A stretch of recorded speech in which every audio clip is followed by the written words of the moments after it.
दोस्तों railway teacher recruitment का तो डिटेल नोटिफिकेशन भी आ गया है। अब इसमें क्या पूछा जाएगा इस पर थोड़ा नजर डालते हैं, थोड़ा मिलान करते हैं कहां से कैसे क्या आने वाला है। पहले तो मैं आपको बता दूं कि यहां पर जो इसका एग्जाम है ये 100 नंबर का सीबीटी होगा, यानी कि कंप्यूटर बेस्ड टेस्ट होगा, और इस जिसका 85% वेटेज रहेगा और 15% वेटेज पे जैसे केवीएस सब में इंटरव्यू होता था, यहां पर स्किल टेस्ट होगा। तो उसमें क्या होगा वो भी मैं अभी आपको अभी बता देता हूं। वो 15% वाले स्किल टेस्ट में क्या होगा कि आपको दे दिया जाएगा कुछ टॉपिक, उस पर या तो पीपीटी बनाइए या तो जैसे भी वो कराएं आपको पढ़ाना पड़ेगा। मतलब जैसे कैसे डेमो टीचिंग होता है, आपको पढ़ा के दिखाना पड़ेगा, उसको टीचिंग स्किल बेस्ड कहेंगे। बाकी का जो 85% रहेगा उसमें आपको टेस्ट होगा। टेस्ट में क्या होगा, प्रोफेशनल एबिलिटी आपका चेक होगा, है ना, जिसमें कि आपको यहाँ पर 50 क्वेश्चन 50 मार्क्स, और बाकी उसके बाद आपका general awareness, general intelligence, mathematics और साइंस होगा, ऐसे 15-15 10-10 मार्क्स का टोटल 100 नंबर का होगा। 1/3 नेगेटिव मार्किंग होगा। बेसिक अगर आप देखिएगा तो मैथमेटिक्स का, general intelligence, reasoning, general awareness और जनरल साइंस का सिलेबस यहाँ पर दिया हुआ है। आप इसको स्क्रीनशॉट भी ले सकते हैं, और दीपक हिमांशु सर टेलीग्राम ग्रुप जो आपको लिंक में आपको दिया हुआ है वहां पे भी जाके आप पा सकते हैं। सारा कुछ मैं वहां पे डॉक्यूमेंट डाल दे रहा हूं। और एक जबरदस्त बात पहले तो आपको बताता हूं, ये तो हो गया आपका general awareness, general intelligence, mathematics और जनरल साइंस का। अब यहां पर मैं आपको बताता हूं प्रोफेशनल एबिलिटी में क्या होगा। बाकी ये तो आप समझ गए कि आपका जो ये पूरी रिटन टेस्ट है वो 85% वेटेज का है, और बाकी जो 15% वेटेज है उसके लिए आपको टीचिंग स्किल टेस्ट यहां पर हो रहा है। परफॉर्मेंस टेस्ट भी उसको बोलते हैं, क्योंकि म्यूजिक सब में तो परफॉर्म करके दिखाना पड़ता है। आप भी परफॉर्म ही करोगे एक्चुअल में, क्योंकि आपको टीचिंग करना है वहां पर। तो उसमें आपको वही कह रहा है कि कोई सब्जेक्ट मैटर दे दिया जाएगा और आपको 15 से 30 मिनट, है ना, का रेंज आपको रहेगा कि आप कोई बात पढ़ा के दिखाओ, ऐसे कुछ रहेगा वहां पे। ठीक है, उसके बाद यहां पर आप देखिए नॉर्मलाइजेशन भी होगा अगर मल्टीपल शिफ्ट में हुआ तो। अच्छा, आप किसी एक आरआरबी से ही अप्लाई कर सकते हैं, बार बार मैं कह रहा हूं, इस बात का ध्यान रखिएगा।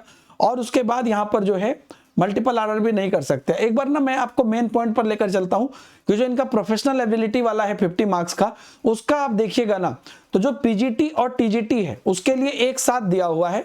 क्या दिया हुआ है एक बार आप देखिए। तो जो पीजीटी और टीजीटी है उसके लिए एक साथ जो सिलेबस है उसको कुछ इस प्रकार से एजुकेशन साइकोलॉजी से जोड़ के दिया है। यहां देख लीजिए, अब आ जाएगा।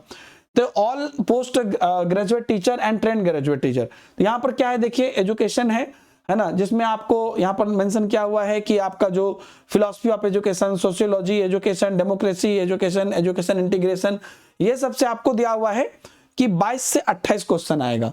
ठीक है, इसके बाद ऊपर चलते हैं। इसके बाद आपका नेक्स्ट है psychology of learner and teaching, ये आपसे 13 से 18 क्वेश्चन आएगा। करिकुलम एंड इंस्ट्रक्शन से 8 से 12 क्वेश्चन आएगा, और फिर इंस्ट्रक्शनल मटेरियल से आपको यहाँ पर जो है मतलब करिकुलम एंड इंस्ट्रक्शन के अंदर ही आ गया ये क्वेश्चन आ गया। तो टोटल 50 ही हो गया। ये हो गया टीजीटी पीजीटी के लिए। अब पीआरटी वाले में डायरेक्ट कॉपी पेस्ट कर दिया है केवीएस वाले का। केवीएस में जो है ना perspective of education and leadership, वहां से डायरेक्ट कॉपी कर दिया है। तो देखिए पीआरटी वाला निकालते हैं। चलिए आ जाओ पीआरटी, आ जाओ, कहां गया, हाँ पीआरटी देखिए। पीआरटी में क्या किया है, सेम दे दिया है एकदम, understanding of the learner, understanding teaching learning, है ना, उसके बाद creating conducive learning environment, school organization, leadership, perspective in education, ये पूरा डिट्टो आपको दे दिया है आपका केवीएस वाला सिलेबस प्राइमरी लेवल पे। तो ये प्राइमरी लेवल का प्रोफेशनल एबिलिटी हो गया, और वो हो गया आपको टीजीटी पीजीटी का प्रोफेशनल एबिलिटी। बाकी का मैंने आपको दिखा ही दिया। तो ये सब आपको सीबीटी मोड में होगा, 1/3 नेगेटिव मार्किंग होगा। उसके बाद जब आप ये कर लोगे तो उसके बाद आपको वहां पर टेस्ट के लिए बुलाया जाएगा, वो जो आपका जो मैंने बोला स्किल टेस्ट, ट्रेनिंग मतलब वो टीचिंग स्किल टेस्ट, तो उसके लिए बुलाया जाएगा, जिसमें आपको कोई टॉपिक पर दे दिया जाएगा पढ़ाने के लिए। तो ये सब आपका चेक होगा दोस्तों, जिसके बाद क्या आप अच्छे से कर पाओगे। तो आप कोई एक पार्टिकुलर आरआरबी सेलेक्ट कर लेना जिसमें आपको अप्लाई करना है, और उसके बाद जाके आप लोग बिल्कुल तैयार हो जाए। बाकी के अपडेट के लिए बने रहिए, कोई भी चीज आएगा तो हम आपको बताएंगे। टेलीग्राम ग्रुप में जुड़े रहिए, और किसी भी बैच की तैयारी करना चाहते हैं तो टेक्स्टबुक सुपर कोचिंग ऐप पर जाइए। ये रेफरल कोड आपको दिख रहा होगा डीएस सर नाम से, डी से दीपक, एस से हिमांशु। डीएस सर एक छोटा सा कोड है, इसको लगा दोगे तो जो एक्सट्रीम हाईएस्ट डिस्काउंट होगा वो आपको मिल जाएगा। Thank you very much, bye bye, जय हिंद।